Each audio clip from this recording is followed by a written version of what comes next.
you guys are helping these women be able to be moms and have a job, and feel great and be involved and have a career and do exciting things and come to New York. It's just, I'm so inspired by you guys.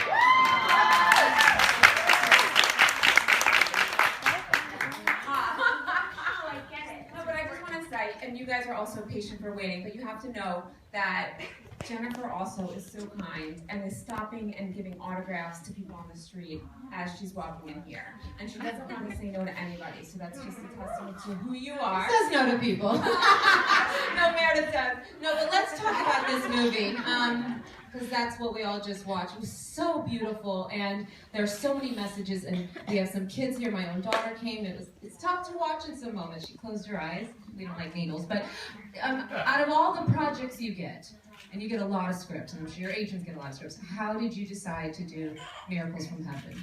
Well, you guys know me. I've been here so much with you, and you know, I feel like we're all on the same team here, and you know I like to find movies. I like all kinds of movies, but I really love movies that have a heart and where family is celebrated and where love is tantamount, and I feel like this movie is that times 1,000, and the fact that it's based on this true story, I mean, Christy Beam is she just looks just like me, and she's just the coolest lady ever, and her daughter Annabelle is the truest, realest, most sincere little girl you would ever hope to meet. And when I sat down with that child and she ate a plate of fettuccine Alfredo, let me tell you, I was looking at her and thinking, are you okay? Are you allowed to eat that? But that child is cured.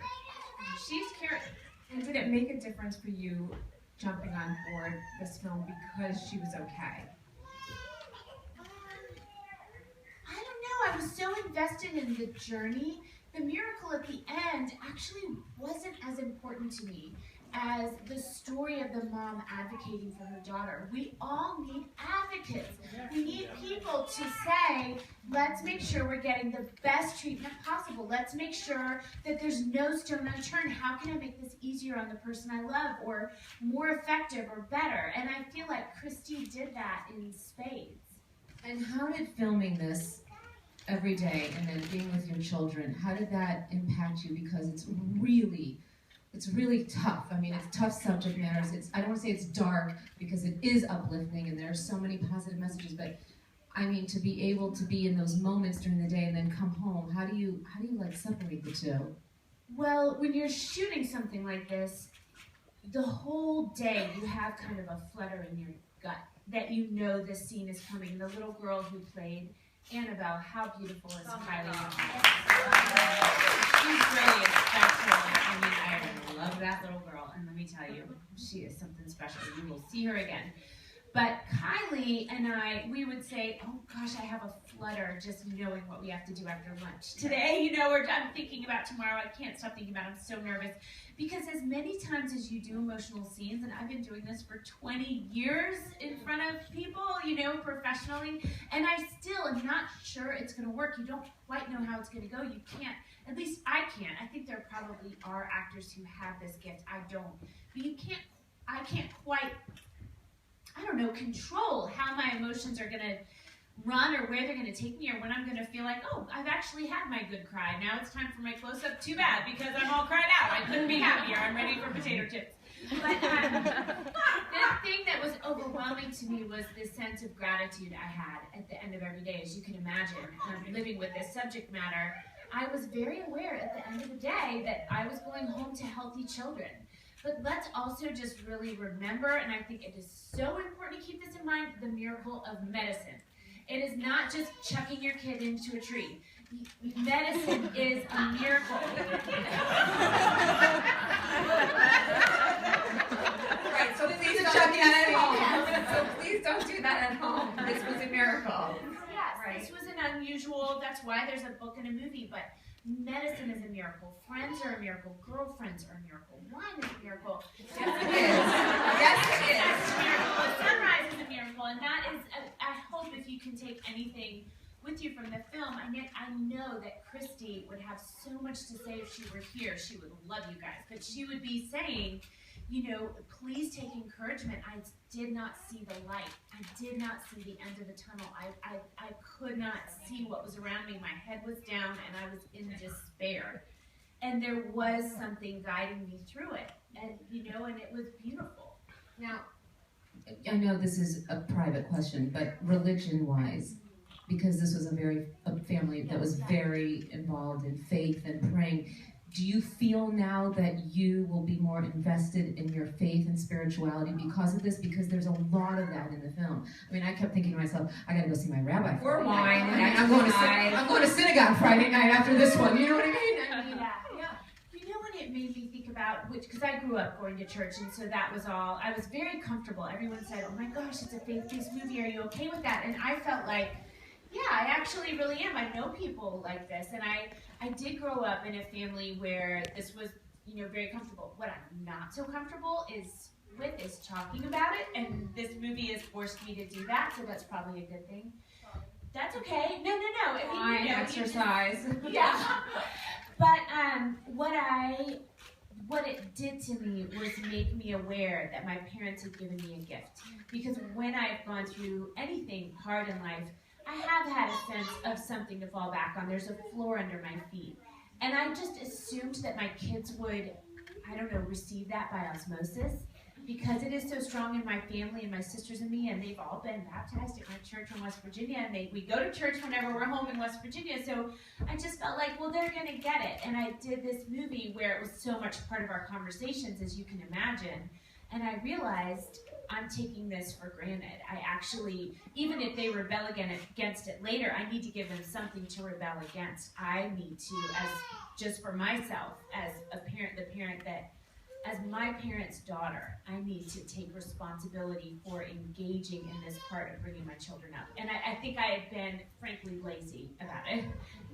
Oh, I found the same way with that too, by the way. But I also grew up, being sort of forced into religion a little bit. My parents were not religious, and so then I hated it.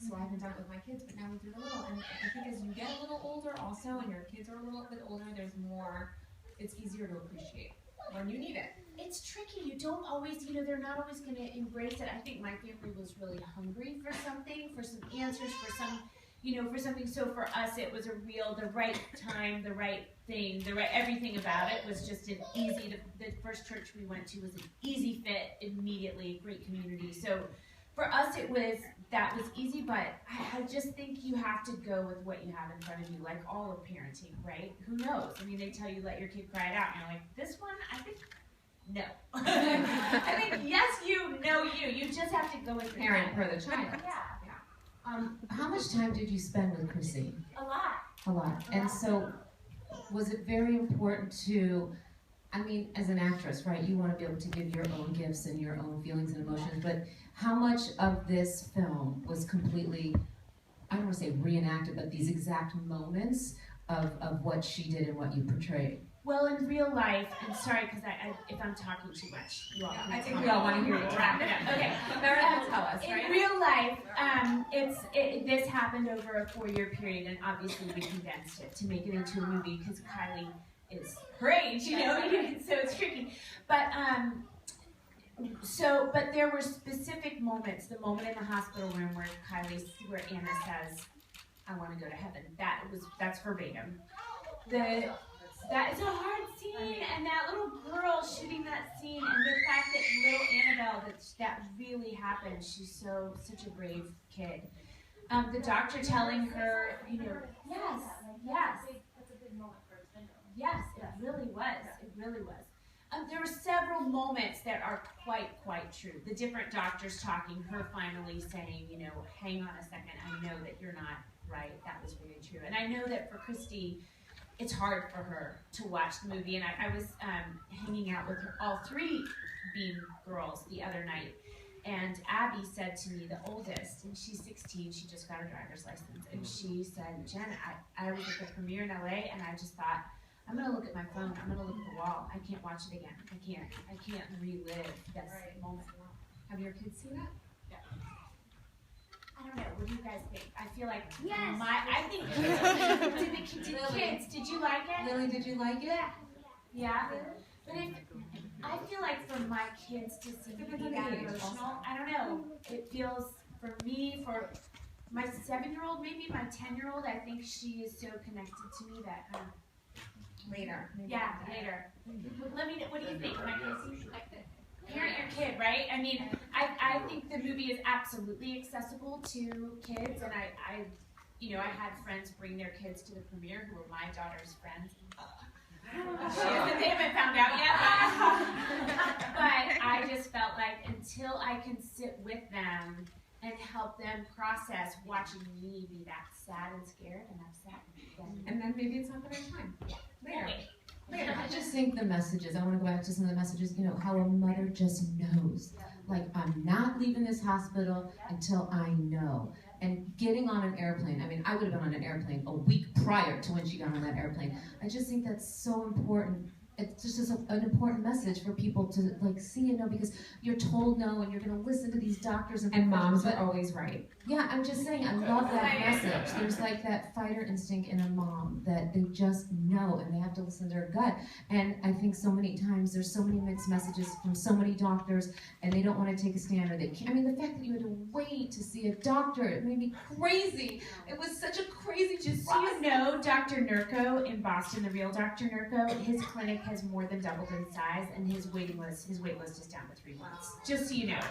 And he is that wonderful and that sweet and dear, truly in real life. He is all heart. He's amazing. Okay, so what's your next project?